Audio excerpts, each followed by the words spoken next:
नमस्कार मंडळी, तुम्ही पाहत आहात माझा महाराष्ट्र न्यूज. राजकारणात काही माणसं अशी असतात जी केवळ नेते नसतात तर एक प्रवास असतो. शिवाजी कर्डिले हे असंच नाव जे दुधाच्या विक्रीपासून सुरू होऊन थेट मंत्रालयाच्या खुर्चीपर्यंत पोहोचलं. त्यांचा प्रवास हा संघर्षाचा, जमिनीवरच्या माणसाचा आणि राजकारणात स्वतःचं स्थान निर्माण करणाऱ्या जनतेच्या माणसाचा प्रवास होता. पण दिवाळीच्या पहाटे अचानक त्यांचं निधन झालं आणि नगर जिल्ह्याच्या राजकारणात एकाएकी रिक्तता निर्माण झाली. त्यांच्या जाण्यानंतर आता राहुरी मतदारसंघाचा राजकारण नव्या टप्प्यात प्रवेश करतंय. ह्या पोकळीची भर कोण भरणार? भाजप त्यांच्या वारसा टिकवणार का, की राष्ट्रवादी पुन्हा एकदा राहुरीत आपली पकड घट्ट करणार, की सगळ्यातच वेगळंच तिसरं राजकीय समीकरण राहुरीतून उदयास येणार? याच प्रश्नांची उत्तरं आज आपण पाहूयात. कारण राहुरी येथील ही लढत केवळ मतांची नाही, तर प्रतिष्ठेची, वारशाची आणि राजकीय अस्तित्वाची आहे. आज आपण बोलत आहोत अशा आमदाराबद्दल ज्यांनी दूध विक्री करत करत जनतेच्या हृदयात जागा निर्माण केली. शिवाजी कर्डिले. एक साधं नाव, पण त्यामागे होती राजकीय चातुर्याची मोठी कहाणी. आणि त्यांच्या जाण्यानंतर राहुरीच्या राजकारणात मोठी पोकळी निर्माण झाली आहे. शिवाजी कर्डिलेंचा प्रवास हा खरं तर एका स्वप्नासारखाच होता. नगर जिल्ह्यातील बुरहाननगर या छोट्याशा गावात दुधाची विक्री करणारा एक तरुण गावचा सरपंच झाला आणि थेट मंत्रालयात मंत्री म्हणून पोचला. त्यांचं व्यक्तिमत्व साधं पण ठाम. गांधी टोपी, पांढरा कुर्ता, पायजामा आणि माथ्यावर वारकरी टिळा हे त्यांची ओळख केवळ पेहरावात नव्हती तर कामातही होती. गावागावात लोक म्हणायचे, दूधवाल्याकडे जा, काम होईल. कारण हा दूधवाला केवळ दूध नाही तर जनसंपर्कही घालत होता. रोज नियमित सातत्याने या जनसंपर्कातून त्यांनी असा पाया रचला की गावातील पंचकृषीतील प्रत्येक शेतकरी, अधिकारी, व्यापारी यांच्याशी त्यांचा थेट संवाद होता. हा संवादच पुढे राजकारणाचा बळ ठरलं. त्यांची काम करण्याची पद्धत इतकी प्रभावी होती की अधिकारी वर्गही कर्डिलेंचं काम आहे असं ऐकून तत्पर व्हायचा.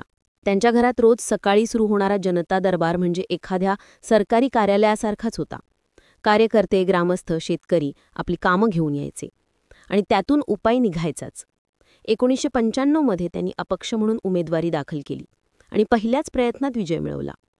जनतेला आपला माणूस म्हणून कर्डिले भावले. तेव्हापासून सलग 2 वेळा ते अपक्ष आमदार राहिले. दरम्यान शिवसेनेला बाहेरून पाठिंबा देऊन त्यांनी स्वतःचं वजन वाढवलं. यानंतर राष्ट्रवादीत प्रवेश केला आणि पुढे 2009 मध्ये भाजपामध्ये दाखल झाले. 57,380 मतांसह त्यांनी राष्ट्रवादी काँग्रेसचे प्रसाद तनपुरे यांना हरवलं होतं.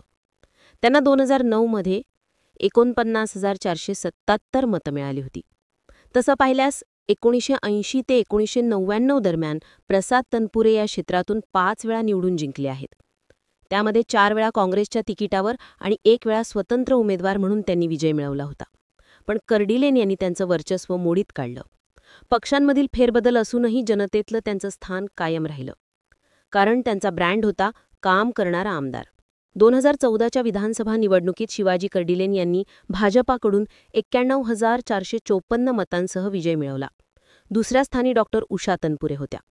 त्यांचं विजयाचं अंतर 25,676 मतांचं होतं. मात्र 2019 मध्ये राहुरीत एक वेगळं समीकरण घडलं. राधाकृष्ण विखे पाटील यांच्या प्रभावातील भागात कर्डिलेंचा विजय निश्चित मानला जात होता. पण राष्ट्रवादी काँग्रेसचे पराजक तनपुरे यांनी प्रचंड जनसमर्थन मिळवत विजय मिळवला. कारण ही लढत म्हणजे केवळ निवडणूक नव्हती, तर ती 2 घराण्यांची, 2 पिढ्यांची आणि 2 विचारसरणींची टक्कर होती. एकीकडे कर्डिलेंचा कार्यकर्त्यावर आधारित जनसंपर्क, तर दुसरीकडे तनपुरे यांचं जुने काँग्रेस परिवाराशी नातं. 1980 ते 1999 पर्यंत प्रसाद तनपुरेंनी 5 वेळा या मतदारसंघात विजय मिळवला होता. त्यामुळे राहुरीत तनपुरे वर्सेस कर्डिले हा संघर्ष म्हणजे दशकांपासून सुरू असलेलं राजकीय युद्धच म्हणावं लागेल. 2019च्या पराभवानंतर विखे आणि कर्डिले यांचं नातं बिघडलं. पण पुढे दोघांनी एकत्र येत जिल्हा सहकारी बँकेची सत्ता काबीज केली.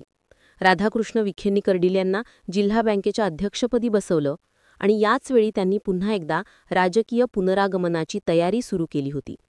राहुरीतील तनपुरे सहकारी कारखान्यावर प्रशासक नेमण्यात आला आणि इथूनच तनपुरे कर्डिले संघर्षाचा नवा अध्याय सुरू झाला. आणि या अध्यायात 3,887 मतांनी कर्डिलेंनी पराजक तनपुरे यांचा पराभव केला. आता त्यांच्या अचानक निधनानंतर राहुरी येथील पोटनिवडणूक हा सगळ्यांचा चर्चेचा विषय बनलाय. जर निवडणूक लागली तर भाजपसमोर 2 मोठे प्रश्न आहेत. 1. उमेदवार कोण? आणि 2. पक्षांतर्गत बंड टाळायचं कसं? कारण 2019 मध्येच माजी आमदार चंद्रशेखर कदम यांनी उमेदवारी न मिळाल्याने नाराजी व्यक्त केली होती. त्यांचे पुत्र सत्यजित कदम यांनाही भाजपाकडून तिकीट मिळावं अशी अपेक्षा होती. त्यावेळी त्यांनी बंडमयान केलं, पण आता परिस्थिती वेगळी आहे.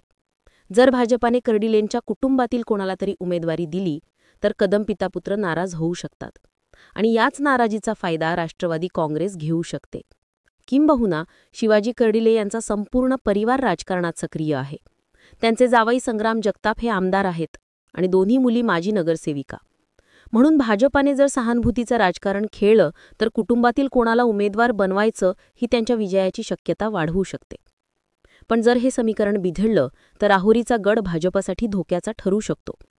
दुसरीकडे राष्ट्रवादी काँग्रेसचे पराजक तनपुरे हे स्वतः पुन्हा एकदा मैदानात उतरले तर ही निवडणूक केवळ पोटनिवडणूक राहणार नाही, तर राजकीय प्रतिष्ठेची लढाई बनेल. शरद पवार गट या निवडणुकीला महत्त्व देईलच, कारण राहुरी हा नेहमीपासून त्यांच्या प्रभावाखालील परिसर राहिला आहे. त्यामुळे या लढतीचा परिणाम केवळ एका मतदारसंघावर नाही, तर नगर जिल्ह्यातील संपूर्ण राजकीय समीकरणावर होणार आहे. कर्डिलेंच्या निधनानंतर भाजप राष्ट्रवादी गुप्त समझौता होऊ शकतो असंही काही राजकीय निरीक्षकांचं म्हणणं आहे. भाजप उमेदवार देईल आणि राष्ट्रवादी शरद पवार गट त्याला राजकारण न करता पाठिंबा देईल असं समीकरण प्रत्यक्षात होऊ शकतं. कारण राहुरीत विखे पाटील गट, तनपुरे घराणा आणि कर्डिले कुटुंब या तीनही बाजूंची समीकरणं एकत्र करणं कोणत्याही पक्षासाठी सोपं नाही. एकंदरीतच शिवाजी कर्डिले गेले, पण त्यांचं राजकारण अजूनही जिवंत आहे. त्यांच्या प्रत्येक गावात, प्रत्येक गल्लीमध्ये आजही चर्चा सुरू आहे की कर्डिलेंचा वारसा कोण पुढे नेणार. हा प्रश्न फक्त कर्डिले कुटुंबासाठी नाही तर संपूर्ण नगर जिल्ह्यासाठी महत्त्वाचा आहे. राहुरीतलं राजकारण हे आता केवळ पोटनिवडणुकीचं गणित राहिलेलं नाही, तर एका युगाच्या शेवटानंतरच्या नव्या युगाची सुरुवात आहे.